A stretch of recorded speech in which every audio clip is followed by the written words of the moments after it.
This is a Pilote P650, and as always I'm going to start off with the garage. Now, as you can see, the vehicle is 649 centimeters long. There is an enormous garage accessible from both sides. You can easily get 2 bicycles in there, perhaps even more. Plenty of room up here as well to store all your other things.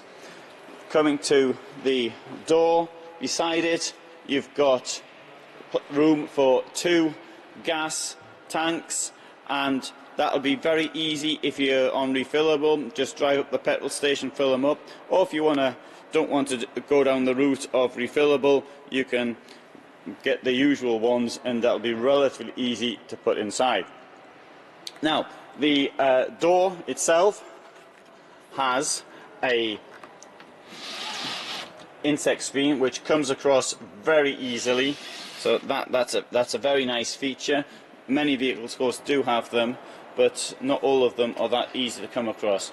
Pilote has put this seat in here. Now, the seat obviously goes up and down. I just left it up to emphasize what it does. It's a bit like on the tour buses. You've got a seat where the guide sits and explains what's going on from behind a microphone.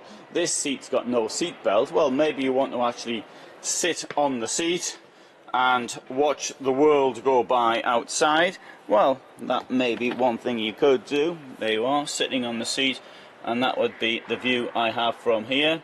This, incidentally, is the CMT trade fair in Stuttgart.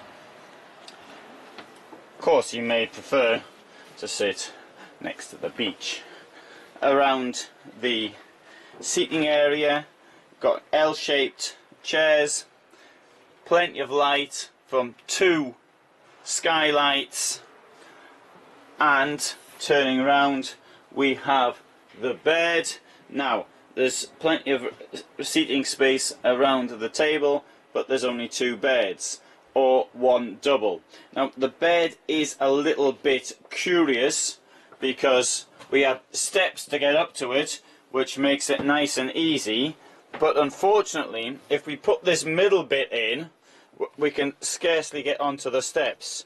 Now, what we can do is that we can get rid of this cushion and push this backwards and forwards, but now what do we do with that cushion? So I'm not terribly certain on that front.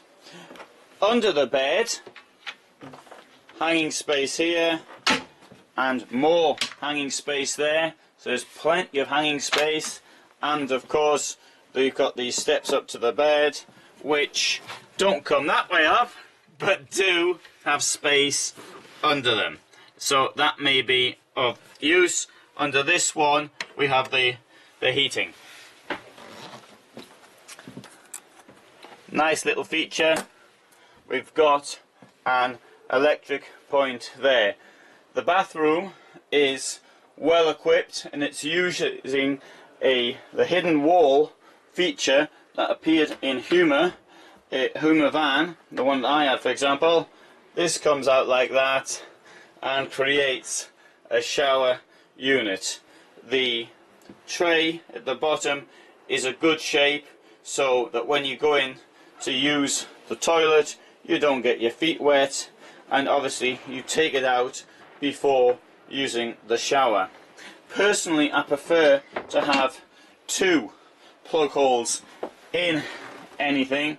I think that makes things much easier, but unfortunately, as water does stand, there's only 1 here. But isn't that good? There you have 1 tray there and the second one. I like that. That's a nice feature. I like the lighting under the kitchen, and I like the space. This is only 649 centimeters long, as I said earlier, so it's shorter than my present vehicle, but it really looks much larger because of the use of space. We've got a thin fridge in here which I believe to be much better than those fat ones.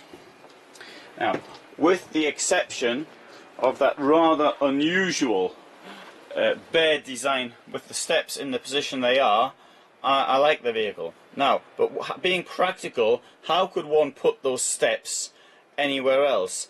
and I don't see how you could. If you want the hanging space on the left and on the right, then where the steps going to go, that I don't know. And one has to be practical when one makes criticism and to offer alternatives. In this case, maybe there is no other option available.